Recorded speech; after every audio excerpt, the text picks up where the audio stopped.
ఏర్పాటు చేస్తామో మీకు తెలుసు కదండి. 2020 సంవత్సరాల క్రితం యేసు ప్రభు ఈ భూమి మీద మనిషిగా జన్మించాడు. ఆయన జనన విధం ఎలా జరిగిందంటే, అసలు సృష్టి దగ్గర నుంచి కానీ మనం వస్తే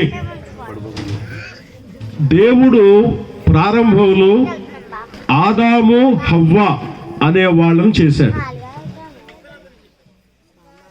వాళ్ళిద్దరూ దేవుని మాట ధిక్కరించి దేవుడు నిషేధించినటువంటి ఆ ఫలం తినడం వలన, పాపం చేయడం వలన దేవుని సన్నిధిలోంచి వాళ్ళు గెంటివేయబడ్డారు. మనిషి పాపిగా మారిపోయాడు. అదే రోజున దేవుడు వాళ్ళకు ఒక వాగ్దానం చేశాడు. ఏంటంటే, ఏమీ కంగారు పడకండి, భయపడకండి, రాబోయే రోజుల్లో ఒక రక్షకుడిని నేను పంపిస్తాను. ఆయన మీ అందరి కోసం మరణించి తన రక్తం చిందించి మిమ్మల్ని అందరినీ క్షమించి నా రాజ్యానికి తీసుకొస్తాడు ఆయన అని తండ్రి అయిన యెహోవా దేవుడు ఆ రోజు ఆదాము హవ్వలకు వాగ్దానం చేశాడు. అప్పటి నుంచి మనుషులు చూస్తూనే ఉన్నారు, రక్షకుడు ఎవరా, రక్షకుడు ఎవరా, రక్షకుడు ఎవరా అని. ఇలా కొన్ని వేల సంవత్సరాలు జరిగిన తర్వాత సమయం పరిపూర్ణమైనప్పుడు కన్య గర్భాన్న ప్రభు పుట్టడం జరిగింది. ఒక దేవదూత కన్య అయిన మరియ దగ్గరకు వచ్చి, దయాప్రాప్తురాలా, నీకు శుభము కలుగునుగా కానీ చెప్పినప్పుడు ఈ శుభవచనం ఏంటో అని ఆమె కంగారు పడుతూ ఉంది. దేవదూత ఏం చెప్పాడంటే, నీవు గర్భము ధరించి ఒక కుమారుణ్ణి కంటావు. వెంటనే ఆమె రియాక్షన్ ఎలా ఉందంటే, ఇది ఎలాగ సాధ్యము, నేను పురుషుని ఎరగని దానినే. దేవదూత ఏం చెప్పాడంటే, దేవునికి అన్నీ సాధ్యమే, ఇది జరిగి తీరతాది. అప్పటికి ఈ కన్య మరియకు ప్రధానం జరిగింది. ప్రధానం చేసుకున్నటువంటి యోసేపుకి ఈ విషయం తెలిసి, అతడు మంచివాడు, నీతివంతుడు కాబట్టి ఆమెను అవమానపరచకూడదు, 10 మందిలోకి తీసుకురాకూడదు అని ఆలోచన చేసి, ఆ అగ్రిమెంట్, ఆ పెళ్ళి కాంట్రాక్ట్ ఉంటుంది కదా, దాన్ని క్యాన్సిల్ చేసుకుందామని ఆలోచిస్తూ పడుకున్నాడు. ఒక దేవదూత యోసేపు కల్లో కనిపించి, మరియను చేర్చుకోవడానికి ఏం భయపడొద్దు, ఆమె గర్భము ధరించింది పరిశుద్ధాత్మ వలన, ఆమె ఒక కుమారుణ్ణి కంటాది, ఆయనకు యేసు అని పేరు పెడతారు, ఆయన ప్రజల్ని వారి పాపాల్లోంచి రక్షిస్తాడు అని చెప్పడం జరిగింది. ఆ తర్వాత మరియను చేర్చుకున్నాడు. వాళ్ళిద్దరూ కూడా నెలలు నిండిన తర్వాత ఆమెను బెత్లెహేమ్ అనే ఊరు తీసుకుని వెళ్ళాడు. ప్రజాసంఖ్యలో వాళ్ళ పేర్లు నమోదు చేసుకోవడానికి సత్రంలో స్థలం లేకపోవడం వలన యేసు ప్రభువునకు జన్మనిచ్చి ఒక పశువుల తొట్టులో పడుకోబెట్టారు. ఆకాశంలో ఒక కొత్త నక్షత్రం కనిపించింది. నిన్న కూడా ఒక ఆకాశంలో కొత్త నక్షత్రం కనిపిస్తుందని పేపర్లో వేసారు, టీవీలో చెప్పారు కదండి. మీకు తెలుసా అమ్మది? దానికి ఏం పేరు పెట్టారు సైంటిస్టులు తెలుసా? ఏంటది? Christmas star.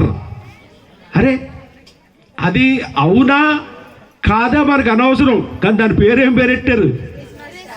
పెట్టింది పాస్టర్లు కాదు, నాలాంటి పాస్టర్లు కాదు పేరు పెట్టింది, సైంటిస్టులే పెట్టారు. అసలు క్రిస్మస్ అనేది లేకుండా ఆ పేరు ఎలా పెడతారు? దీన్ని బట్టి క్రిస్మస్ అనేది ఉందన్నమాట. క్రిస్మస్ అంటే యేసుప్రభు పుట్టడమే కదా, ఆయన పుట్టాడు.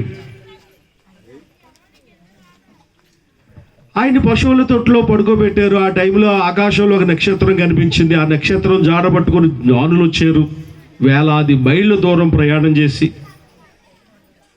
అప్పటికే యేసుప్రభు వారికి 2 సంవత్సరాల వయసు వచ్చేసింది. ఆయన్ని ఇంట్లోకి తీసుకొచ్చారు. అక్కడికి వెళ్ళి జ్ఞానులు ఆయన్ని పూజించి, ఆరాధన చేసి, నమస్కారం చేసి, కానుకలు ఇచ్చి వాళ్ళ దేశం వాళ్ళు వెళ్ళిపోయారు. గొర్రెల కాపరులు వచ్చారు, ఆయన్ని దర్శించుకున్నారు. ఇది యేసుప్రభు ఏ విధంగా జన్మించాడు అనేది మనందరం ప్రతి సంవత్సరం వింటున్నాం.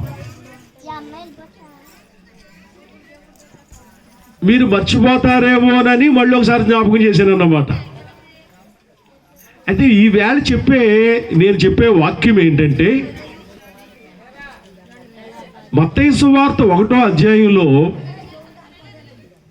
యేసు ప్రభు వంశావళి గురించి వ్రాయబడి ఉంది. వంశావళి అంటే మానవరీత్యా ఆయన తండ్రి ఎవరో, ఆయన తండ్రి ఎవరో, ఆయన తండ్రి, ఇది ఇలాగా వెనక్కి వెళ్ళడం అన్నమాట వంశావళి. ఇప్పుడు నేను ఉన్నాను అనుకోండి, నాకు మా నాన్న తెలుసు, వాళ్ళ నాన్న ఎవరో నాకు తెలియదు. అంటే ఒక్క తరం కూడా నాకు తెలీదు. మళ్ళీ రెండో వైపు కూడా ఉంది కదా, మా అమ్మ వైపు నుండి. మా అమ్మ వాళ్ళ తండ్రి తెలుసు, వాళ్ళ తండ్రి తెలియదు. నాకు తెలిసిందంతా ఒక్క తరమే తెలుసు. కానీ ఆ అధ్యాయం చదివితే అయ్యి బాబు ఎన్ని తరాలు, అది కట్టు కదో ఉట్టు కదో అయితే ఇన్ని తరాలు, వాళ్ళ పేర్లు వాళ్ళ చరిత్రలో రాయరు కదా. ఓకే, వాళ్ళ తరాలన్నీ మనకు అనవసరం. కానీ యేసు ప్రభు వంశావళిలో అన్ని మగోళ్ళ పేర్లే రాశారండి. కానీ 5 స్త్రీల పేర్లు కూడా రాశారు అందులో. హల్లెలూయా, హ్యాపీ క్రిస్మస్, మెర్రీ క్రిస్మస్. మీరు ఎప్పుడైనా బైబిల్ చదవండి. బైబిల్ ఉన్నవాళ్ళు, లేనోళ్ళు కొనుక్కోండి, ఎందుకని ఎత్తుపోవద్దు. మరి బైబిల్ ఎత్తిపోయేవాళ్ళు కూడా వస్తున్నారట. బైబిల్ ఎత్తిపోయేవాళ్ళు, పాటల పుస్తకాలు ఎత్తిపోయేవాళ్ళు కొనుక్కోండి, ఎంతో కాదు. అన్ని మగవాళ్ళ పేర్లే ఉంటాయి. అబ్రహాము ఇస్సాకుని కానీ, ఇస్సాకు యాకోబుని కానీ, యాకోబు యోసేపు, ఇలాగా ఇన్ని పేర్ల మధ్యలో 5 స్త్రీల పేర్లు కూడా పరిశుద్ధాత్మ దేవుడు రాయించాడు. ఎందుకు రాయించాడు? ఇక్కడ వాళ్ళ హిస్టరీ మీకు ఏం చెప్పను నేను, వాళ్ళ చరిత్ర ఏం చెప్పను. ఆ 5 చరిత్ర, వాళ్ళ క్యారెక్టర్ ఏంటని మీకు చెప్పను నేను. ముందు వాళ్ళ పేర్లు ఏంటో చెప్తాను. అది 3వ వచనంలో తామారు అని ఒక పేరు ఉంది. తామర కాదు, తామర తెలుసు కదా మీకు. అబ్బా అది వచ్చిందంటే వదలదండి బాబు, ఇంక మన పని దూనట్టుకొని. తామారు. 2వ పేరు రాహాబు. 3వ పేరు రూతు. 4వ పేరు ఊరియా భార్య అని ఉంది. ఇక్కడ ఆ పేరు లేదు, కానీ ఆవిడ పేరు ఏం పేరంటే బర్షెబా. 4 వచ్చాయి కదా. ఇక 5 16వ వచనంలో ఉంది మరియా. అందరూ ఒకసారి గట్టిగా చప్పట్లు కొడతారా? హల్లెలూయా. మగోళ్ళ పేర్లే కాదు, 5 స్త్రీల పేర్లు కూడా వంశావళిలో ఉంది. మళ్ళీ చెప్తున్నాను, ఈ 5 స్టోరీ ఏం చెప్పరు మీకు నేను. వాళ్ళు మంచోళ్ళ, చెడ్డోళ్ళ, వాళ్ళు పరిశుద్ధులా, పాపాత్ములా, వాళ్ళ క్యారెక్టర్ ఏంటి, ఇవేం చెప్పను నేను. మరి అవేమీ చెప్పినప్పుడు 5 పేర్లు ఎందుకు చదివారని మీరు అడగొచ్చు. ఎందుకు చదివానంటే అండి, ఈ 5 పేర్లకి 5 అర్థాలు ఉన్నాయి. ప్రతి పేరుకు అర్థం ఉంటుంది. నా పేరు ఉందనుకోండి, నా పేరుకు ఒక అర్థం ఉంది. నా పేరు జార్జ్ బాబు. ఎక్కడో నేను ఊరు వెళ్తేను ఒక ఆయన మీ పేరు బైబిల్లో ఉందండి అని అన్నాడు. ఏవయ్యా నా పేరు బైబిల్లో లేకపోతే ఇంక నన్ను పిలవా, నువ్వు పేరు ఎట్టన్నాను. అలా కాదండి, బైబిల్లో లేకుండా పేరు ఎందుకు పెట్టుకున్నారు మీరు? అరే బైబిల్లో ఉన్న పేరే పెట్టుకోవాలా? నీ పేరు బైబిల్లో ఉందా? మీ పేరు బైబిల్లో ఉందా? ఏంటి బైబిల్లో పేరు లేకపోతే మనం బతకూడదా ఇంకా? అందుకనే బాగా తెలిసినోడుదన్నా మాట్లాడవచ్చు, ఏవి తెలియనోడుదన్నా మాట్లాడవచ్చు, కానీ మిడిమిడి జ్ఞానం ఉంటుంది చూశారు, అలాంటి వాటితో మనం మాట్లాడలేమండి. ఓకే, నా పేరు కూడా బైబిల్లో ఉంది. అది తెలుగు బైబిల్ చదివితే ఉండదు, కానీ గ్రీకు భాషలో ఉన్న బైబిల్లో నా పేరు ఉంటుంది. నా పేరుకి అర్థం ఏంటంటే రైతు అని అర్థం. మరి ఎన్ని ఎకరాలు ఉన్నాయండి మీకు అని అడగరండి మీరు? ఇల్లే లేదు నాకు, ఇంకెకరాలు ఏంటి? పేరుకి ఏమో అర్థం రైతు. ఏమండి? హల్లెలూయా. రైట్. ఈ 5 స్త్రీలు ఉన్నారు కదా, ఆ పేర్లకు అర్థాలు చెప్తాను. ఆ అర్థాలు కానీ తెలుసుకుంటే యేసు ప్రభు ఎంత గొప్పవాడు, ఆయన ఎందుకు పుట్టాడో, ఈ లోకంలోకి ఎందుకు వచ్చాడో మనకి చాలా ఈజీగా అర్థమవుతుంది. ఫస్ట్ పేరు 3వ వచనంలో ఉంది, తామారు. అందరూ ఒకసారి చెప్తారా? Very good. పిల్లలు బాగా చెప్తున్నారు. మీరంతా నా జట్టు, నేను మీ జట్టు. వాళ్ళు చెప్పడం లేదండి. తామారు. తామారు అంటే అర్థం ఏంటంటే, తామరు కాదు, తామారు అంటే ఖర్జూరపు చెట్టు అని అర్థం. ఏం చెట్టు? ముళ్ళ చెట్టు కాదు. ఒకసారి దిక్కులు చూసుకుంటూ నడిచి వెళ్తుంటే ఈత చెట్టు ఉంటుంది కదా, ఈత ముళ్ళు ఎంత ఉంటుందండి, అది సరిగ్గా కాళ్ళు గుచ్చిపోయి పైకి వచ్చేసింది. ఇక్కడ తామారు అంటే ఖర్జూరపు చెట్టు. ఇప్పుడు మీకు అర్థమయ్యే ఉంటుంది, యేసు ప్రభు వంశావళిలో ఈవుడి పేరు ఎందుకు రాశాడు అంటే, ప్రభు అంటున్నాడు, నేను మిమ్మల్ని ఖర్జూరపు చెట్టులాగా చేస్తాను. హల్లెలూయా. ఫలించే చెట్టులాగా చేస్తాను, పచ్చగా ఉండే చెట్టులా చేస్తాను. ఎండిపోయే చెట్టు కాదు, ఊడిపోయే చెట్టు కాదు, వాడిపోయే చెట్టు కాదు, చెదబట్టిన చెట్టు కాదు, గాలికి వేళ్లతో సహా లేచిపోయే చెట్టు కాదు. మిమ్మల్ని ఖర్జూరపు చెట్టులాగా చేస్తాను. మా ఇంటికి ఒక పాస్టర్ గారు వచ్చేవాడండి. నన్ను చూడడానికి వచ్చినప్పుడల్లా ఆయన ఖర్జూరం పట్టుకొచ్చేవాడు. ఖర్జూరం అంటే మన తీర్థాల్లో అమ్మే ఖర్జూరం కాదు. రాజమండ్రిలో ఒక 2 షాపులు ఉంటాయి, ఒక మున్సిపల్ కాంప్లెక్స్ దగ్గర. అందులో ప్యాకెట్లో ప్యాక్స్లో అమ్ముతారు. అవి ఎక్కడ మన గల్ఫ్ కంట్రీ నుంచి వచ్చినటువంటి ఖర్జూరం అవి పట్టుకొచ్చేవాడు. తెచ్చి నాకు ఇచ్చేవాడు. ఎప్పుడు వెళ్ళిపోతాడు ఈయన, ఎప్పుడు వెళ్ళిపోతాడు ఈయన అని అనుకుంటూ నేను. ఎందుకు అనుకుంటున్నారు? ఆయన వెళ్ళిపోయిన వెంటనే స్టార్ట్ చేద్దామని. ముందు ఒక్కడితో సరిపెట్టేద్దాంలే అని ఒకటి తినేవాడు. ఎంత బాగుంటాయో అవి. అరే ఎంత బాగా ఉండదు, ఒకదాంతో వదిలేటువంటి మొత్తం సగం తినేస్తాను. అలాగా ఖర్జూరం అంటే బయట తీర్థాల్లో మీద ఎలాగ ఉంటుందో నాకు పెద్ద ఐడియా లేదు, కానీ అక్కడ షాపులో ఆయన పట్టుకొచ్చే ఖర్జూరం గల్ఫ్ కంట్రీ డైరెక్ట్గా ఇంపోర్ట్ చేసుకుంటారు అన్నమాట. ఎంత మధురంగా ఉంటుందండి, ఎంత తీయగా ఉంటుందండి. అది సగం తినేసి అబ్బా మళ్ళీ రేపు వరకు ముట్టుకోకూడదు అని పక్కన పెట్టేసి మనసాగక మళ్ళీ వెళ్ళి స్టార్ట్ చేస్తాను నేను. అంత మధురంగా ఉంటుంది. యేసు ప్రభు వారు ఎందుకు పుట్టారంటే మిమ్మల్ని ఖర్జూరపు చెట్టులాగా చేయడానికి. Hallelujah. Happy Christmas, merry Christmas. అదేదో ఎండిపోయిన చెట్టు, కాయలు లేని చెట్టు కాదు, ఫలించే చెట్టు. వాక్యంలో ఉంది, దుష్టుల ఆలోచన చొప్పున నడువక, పాపుల మార్గమున నిలువక, అపహాసకులు కూర్చుండు చోటను కూర్చుండక, యెహోవా ధర్మశాస్త్రమును ఆనందించుచు దివారాత్రము దానిని ధ్యానించువాడు ధన్యుడు. అట్టివాడు ఎలా ఉంటాడు? నీటి కాలువల యారను నాటబడినదై ఆకు వాడక తన కాలమందు ఫలమిచ్చు చెట్టు వలె ఉండును.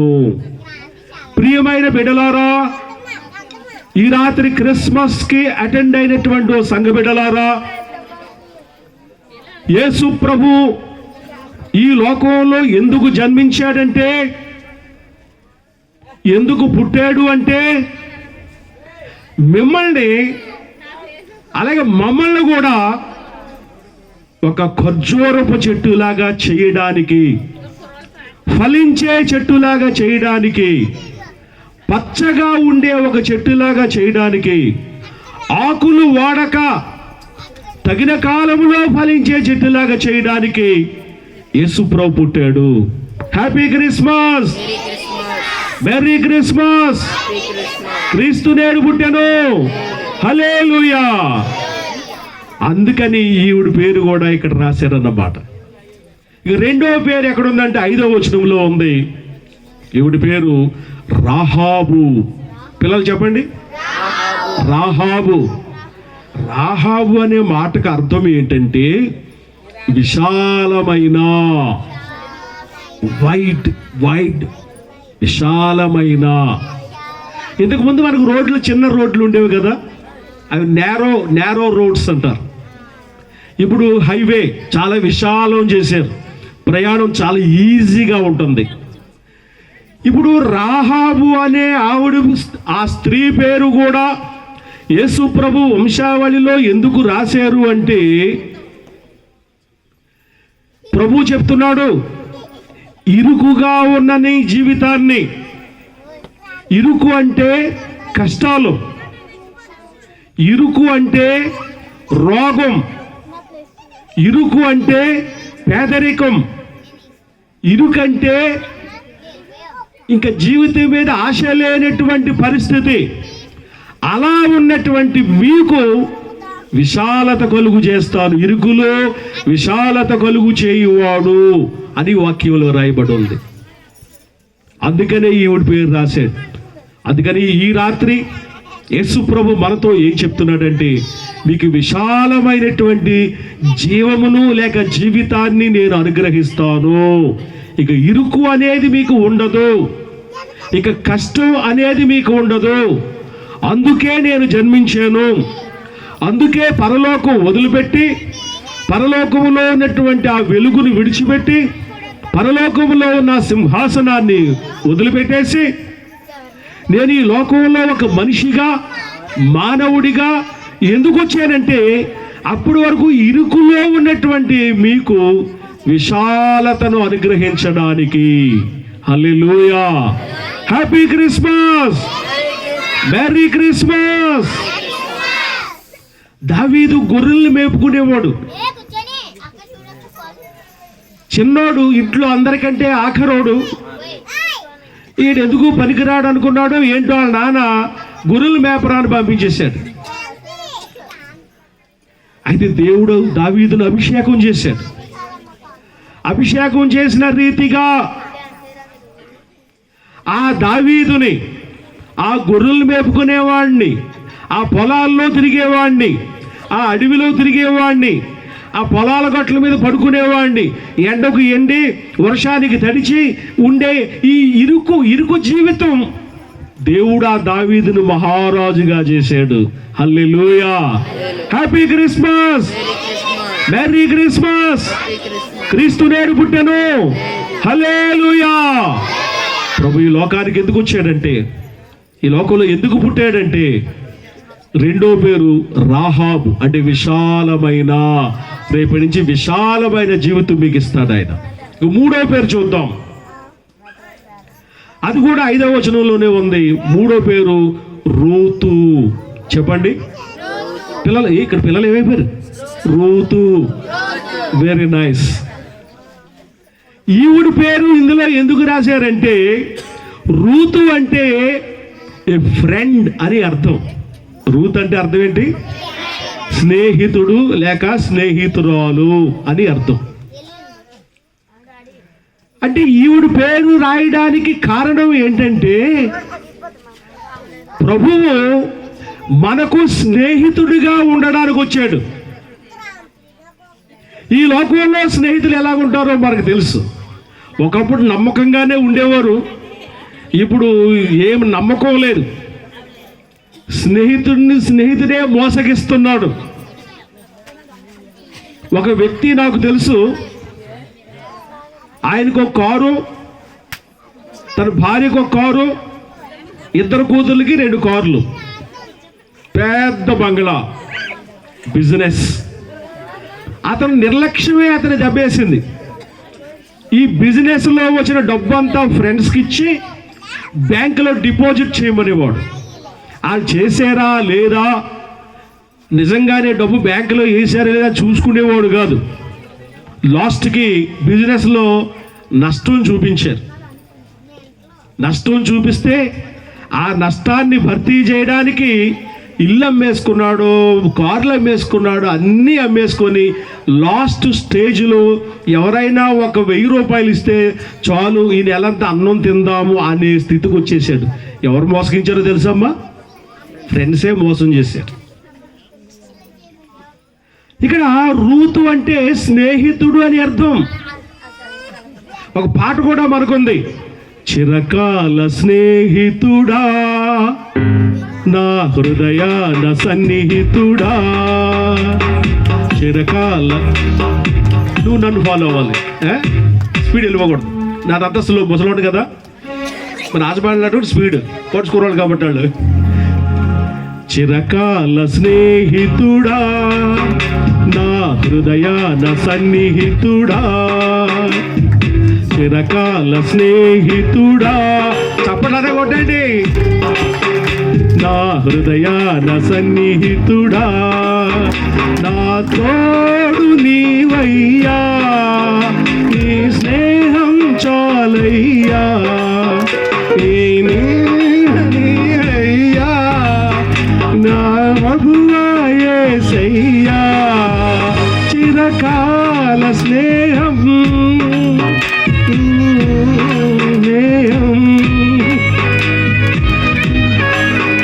మీకు వస్తే పాడండి.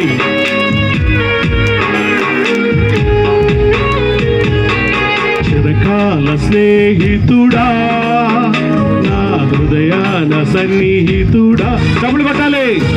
చిరకాల స్నేహితుడా నా హృదయాన సన్నిహితుడా.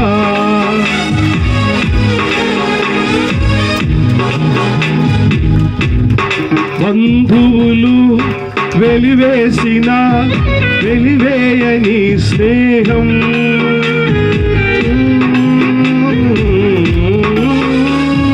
లోకాన లేనట్టి ఓ దివ్య స్నేహం నా యేసుని స్నేహం. బంధువులు వెలివేసిన వెలివేయని స్నేహం, లోకాన లేనట్టి ఓ దివ్య స్నేహం నా యేసుని స్నేహం. చిరకాల స్నేహం ఇది నా యేసు స్నేహం. చిరకాల స్నేహం ఇది నా యేసు స్నేహం. చిరకాల స్నేహితుడా నా హృదయాన సన్నిహితుడా, చిరకాల స్నేహితుడా నా హృదయాన. చప్పలు కొట్టాలి పిల్లలు. కష్టాలలో కన్నీళ్లలో ననుభోయం నీ స్నేహం, కష్టాలలో కన్నీళ్లలో ననుభోయం నీ స్నేహం.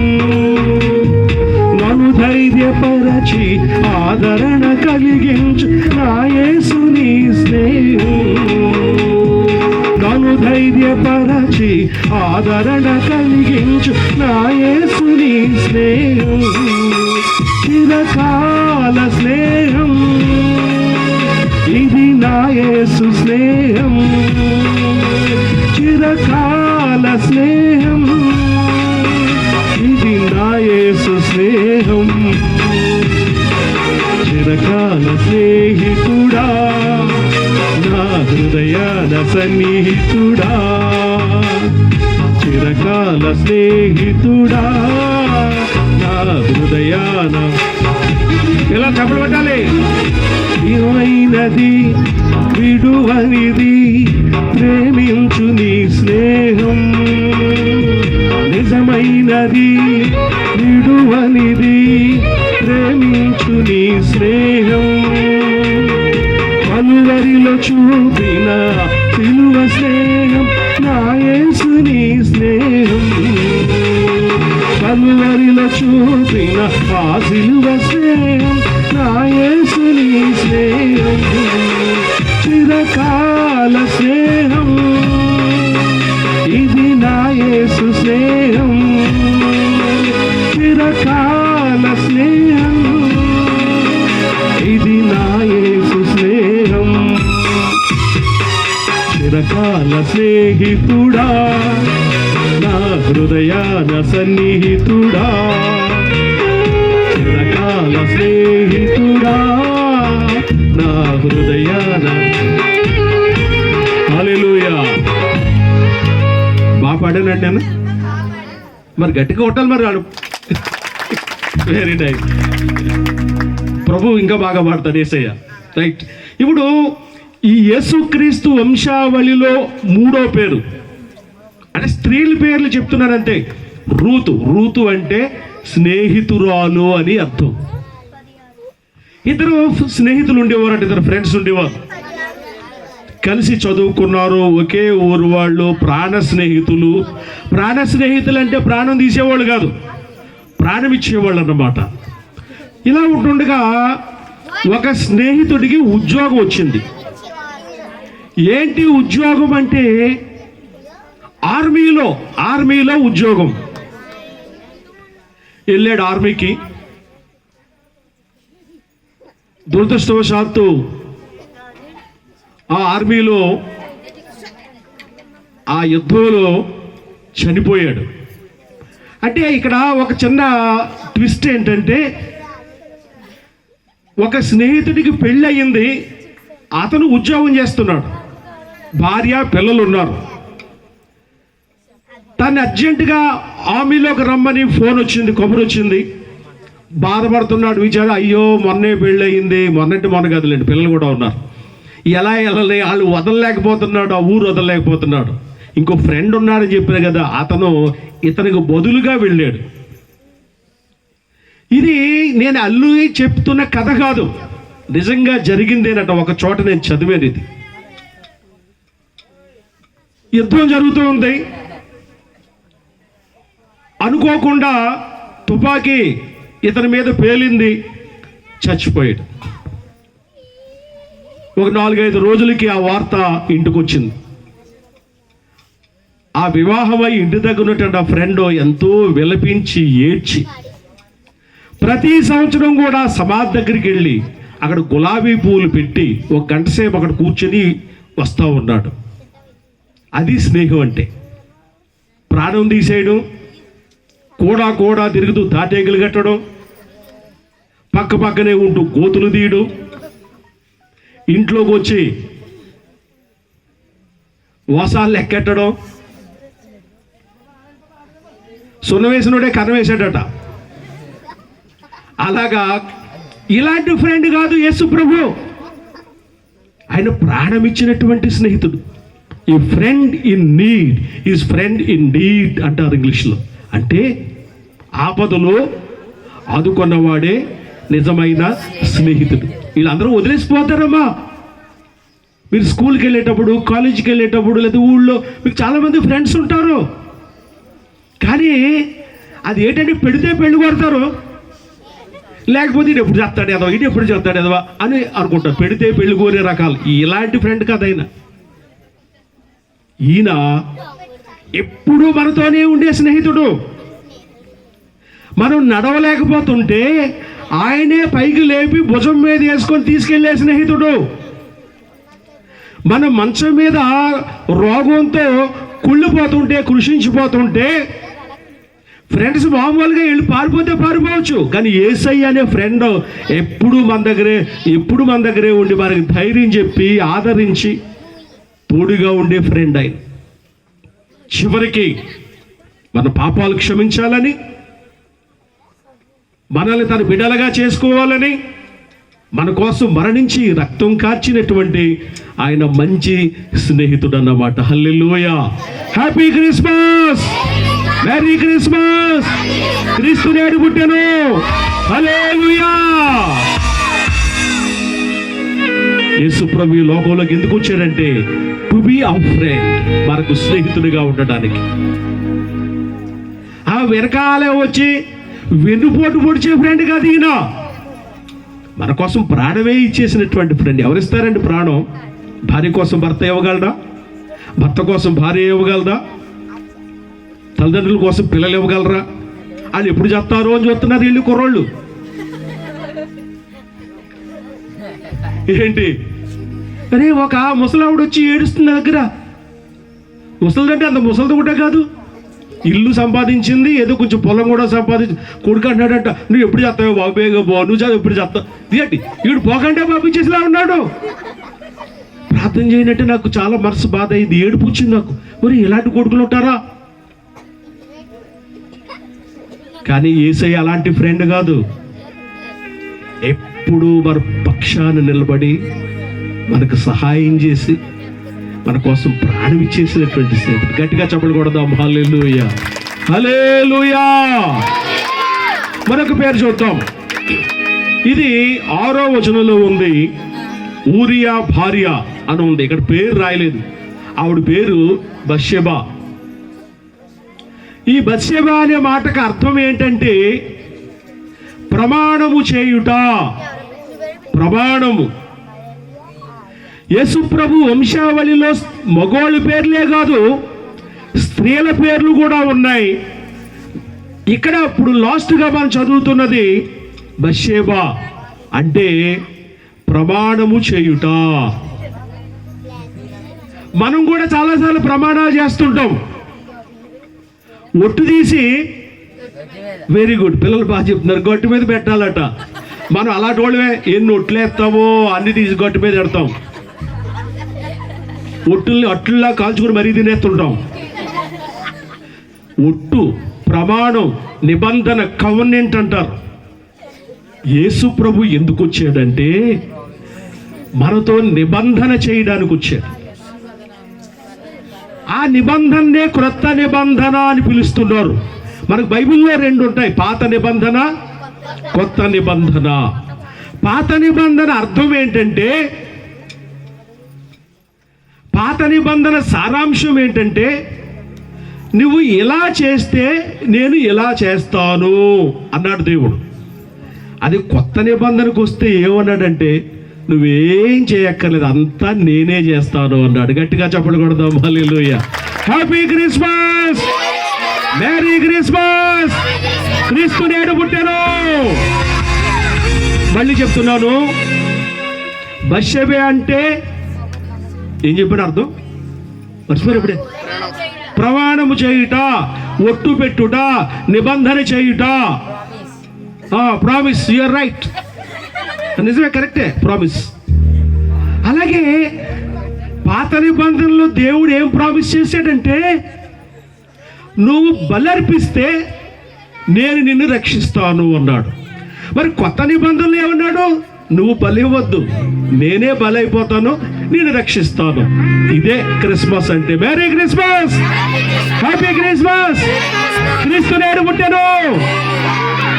అమ్మా, ఈ బత్షెబా పేరు రాయడానికి అదే కారణం. ఏంటంటే, నా ప్రియ బిడ్డలారా, క్రిస్మస్కి వచ్చినటువంటి నా సంఘ బిడ్డలారా, చిన్నపిల్లలారా, యవనస్తులారా, నేను మీతో ప్రామిస్ చేస్తున్నాను. ఏమన్నా ప్రామిసే కదా, ప్రామిస్ చేస్తున్నాను. ఏమండి ఇప్పుడు ప్రామిస్లు ఎలా కొట్టడే మాది. నేను పెళ్లి చేసుకుంటాను అని ప్రామిస్ చేస్తున్నాడు. అన్నీ అయిపోయిన తర్వాత ఆడు మళ్ళీ అడ్రస్ కాపాడతలేదు.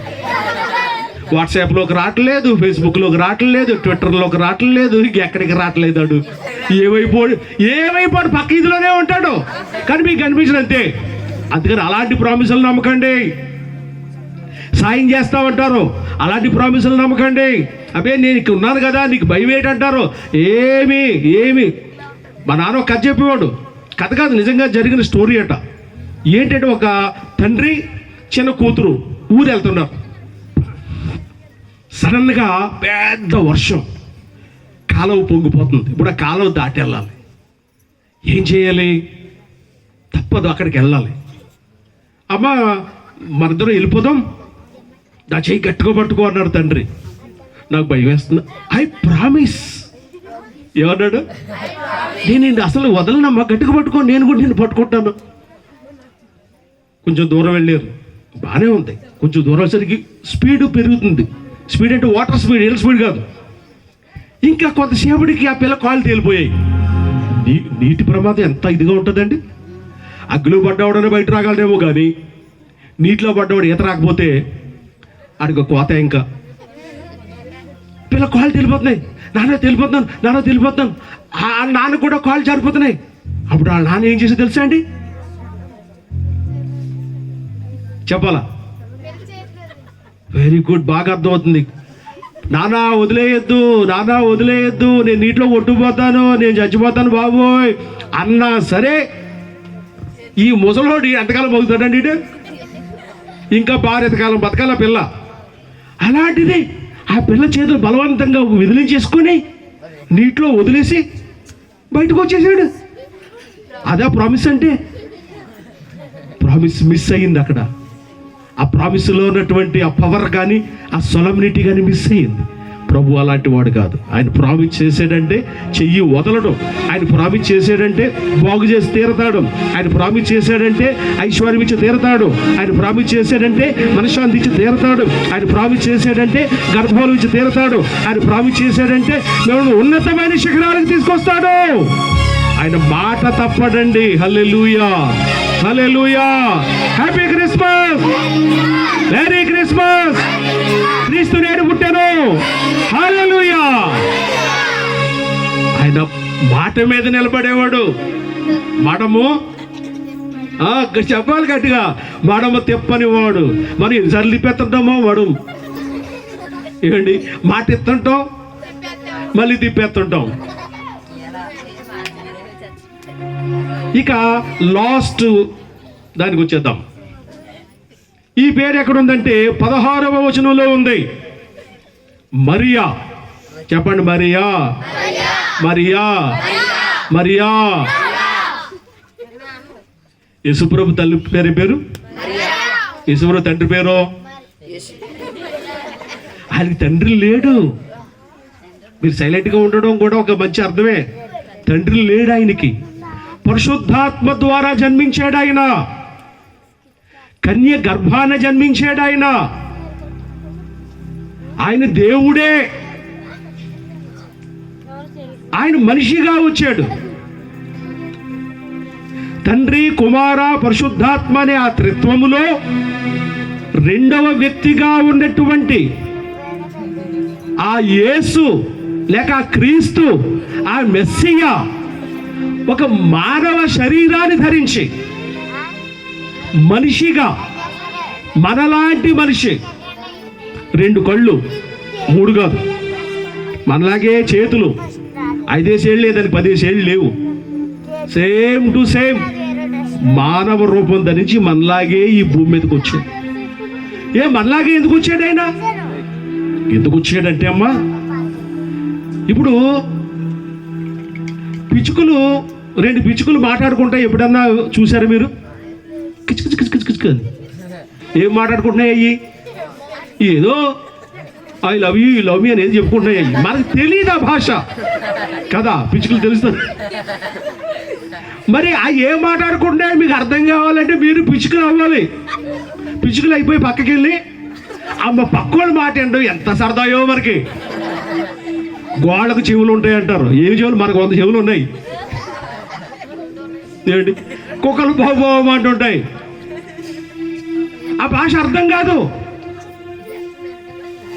అర్థం అవ్వాలంటే మనం కూడా కుక్కలాగా ఉండేటమ్మా. చాలా మంది కుక్కలాగా ప్రవర్తిస్తున్నారు. కరిచేస్తున్నారు పట్టుకొని, పీకెత్తున్నారు పట్టుకొని, కొరికెత్తున్నారు పట్టుకొని. యేసు ప్రభు మనిషిగా ఎందుకు వచ్చాడంటే మన బాధలన్నీ తెలుసుకోవడానికి, మన కష్టాలన్నీ తెలుసుకోవడానికి, మన విచారం, దుఃఖం, వేదన, ఒంటరితనం అన్ని ఫీల్ అవ్వడానికి వచ్చాడు ఆయన. తెలుసుకోవడం కాదు, ఫీల్ అవ్వడానికి. హల్లెలూయా. కన్య గర్భాన్న మనిషిగా పుట్టాడు. ఇప్పుడు మరియా అనే మాటకు అర్థం ఏంటంటే చేదు. మరి అనే మాటకు అర్థం ఏంటి? పిల్లలకి టానిక్లు వేస్తారు, తాగుతారు వాళ్ళు? తాగరే, కొంచెం చేదుగా ఉంటుంది కదా. అందుకనే మందుల కంపెనీ వాళ్ళు బెల్లం నీళ్ళు అమ్మేస్తారట. అదే మందు అనుకొని మనం తాగేస్తున్నాం. అందుకే జ్వరాలు తగ్గడం లేదు. నిజంగా మందు అయితే వేసుకున్న మరుక్షణం తగ్గిపోవాలి, మళ్ళీ రాకూడదు. అంతే కదా. వేపాకుల రసం ఎప్పుడైనా తాగారా అండి మీరు? తాగారా? ఎలా ఉంటుంది? తీయగా ఉంటుందా? అబ్బా, ఎలా పెట్టుకొని తాగుతాయి కదా. మా నాన్న ఎంత కొండలు కాసేసి పక్కన ఎటువంటి నా చిన్నప్పుడు వాళ్ళు తాగేవారు లేదు కానీ నాకు మాత్రం బట్టి చేసేవాడు. ఎంత చేదుగా ఉంటుందో వేప రసం. ఇంకా చేదుగా ఉండే ఏమున్నాయి? కాకరకాయ. బాబు, ఈ షుగర్ ఉన్న వాళ్ళకి కాకరకాయ కూర వండి పెడుతుంటారు. వాళ్ళు తిన్నట్టు యాక్షన్ చేస్తారు. వాళ్ళు ఆవిడ పక్కకి వెళ్ళగానే, వాళ్ళ పిల్లలు పక్కకి వెళ్ళగానే ఆ కాకరకాయ కూర ఏం చేస్తారు?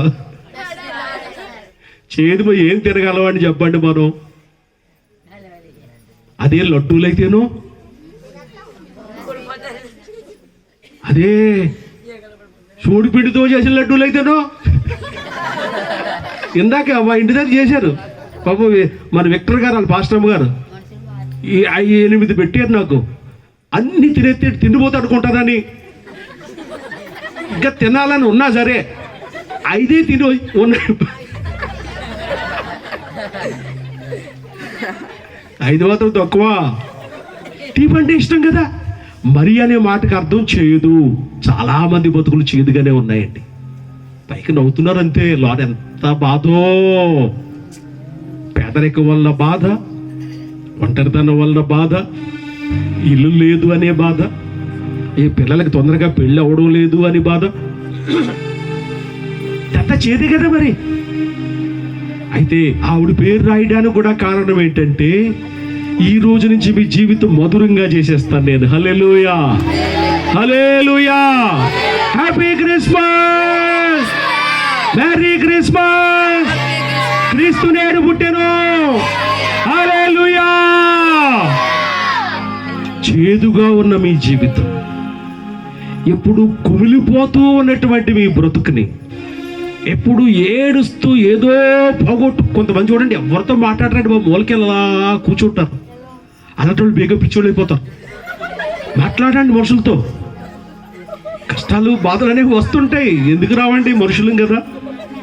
10 మందితో కలిసి తిరగాలి, మాట్లాడాలి, అప్పుడు కొంచెం హృదయం తేలికవుతుంది.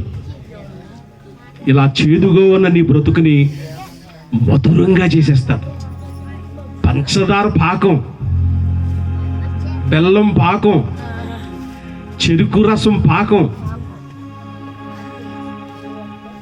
ఇవన్నీ అన్నాను కానీ తేనె పాకం అనలేదు నేను. ఎందుకు అనలేదు అనుకుంటున్నారు? ఈ మధ్య వార్తలు చూసారమ్మా మీరు? తేనె తయారు చేసిన కంపెనీలన్నీ కూడా కల్తీ తేనె అమ్మేస్తున్నారట. మనం మందుల షాప్కి వెళ్తాం, డాబర్ కంపెనీ ఓడదో ఆడదో ఈడదో ఇదేదో బ్రహ్మాండమైన తేనెను కొనుక్కు తెచ్చుకొని పిల్లలకి పట్టిస్తుంటాం. రీసెంట్గా టెస్ట్ చేసి గవర్నమెంట్ చెప్పింది, ఈ తేనెలు అన్ని కల్తీ తేనెలు, ఎవరో కొనొద్దు. అందుగా చెప్పలేదు పేరు నేను. మీ జీవితం మధురంగా మారిపోతుంది. యేసుప్రభు చెప్తున్నాడు, రే బిడ్డలారా, మీరు ఇంకేడక్కర్లేదు, మీరు బెంగ పెట్టుకోనక్కర్లేదు, మీరు దిగాలుగా ఉండక్కర్లేదు, మీరు టెన్షన్ పడుతూ కాలు గాలిన పిల్లిలాగా ఉండక్కర్లేదు. మీ జీవితం మధురంగా చేసేస్తాను నేను. రేపు నుంచి నవ్వుతూ ఉంటారు, హాయిగా ఉంటారు, హ్యాపీగా ఉంటారు, ఐశ్వర్యంతో సంతోషంగా ఉంటారు. ప్రభు అందుకే ఈ లోకంలోకి వచ్చాడు. ఆ కారణంతోనే మనిషిగా పుట్టాడు ఆయన. ఆ కారణంతోనే పరలోకంలో ఆ మహా గొప్ప అదృష్టం, ఆ భాగ్యం అన్నీ వదిలేసుకొని తగ్గించుకొని ఒక మనిషిగా ఎందుకు వచ్చాడంటే 5 పేర్లు చెప్పాను. నిన్ను ఫలించే చెట్టులా చేయడానికి వచ్చాడు. 2, ఇరుకుగా ఉన్న నీ జీవితాన్ని విశాలంగా చేయడానికి వచ్చాడు. 3, నీకు ఒక స్నేహితుడిగా ఉండడానికి వచ్చాడు. నీకు వెన్నుపోటు పొడిచేవాడో, బళ్ళివిచ్చి బాణవిచ్చి కత్తిచ్చి పీక కోసేసేవాడో కాదు, బెస్ట్ ఫ్రెండ్. 4, ఆయన ఒక ప్రామిస్ చేయడానికి వచ్చాడు. ఒట్టు తీసి గట్టు మీద పెట్టే రకం కాదు. ఒక్కసారి ప్రామిస్ చేశాడంటే చాలు, ఆయన ఎప్పుడు ఆ ప్రామిస్ని మేరడు, నెరవేర్చుతాడు. లాస్ట్ అండ్ ఫైనల్ 5వది, చేదు బ్రతుకుని మధురంగా మార్చేస్తాడు. గట్టిగా చెప్పకూడదామండి అందరూ. Happy Christmas, merry Christmas. క్రీస్తు నేడు పుట్టెను. ఈ క్రిస్మస్ ఆశీర్వాదాలన్నీ మీకు కలుగును గాక. ఈ 5 రకాల ఆశీర్వాదాలు దేవుడు మీకు అనుగ్రహించును గాక. రేపటి నుండి మీ జీవితం మధురంగా మారిపోవును గాక. God bless you. God be with us till we meet again.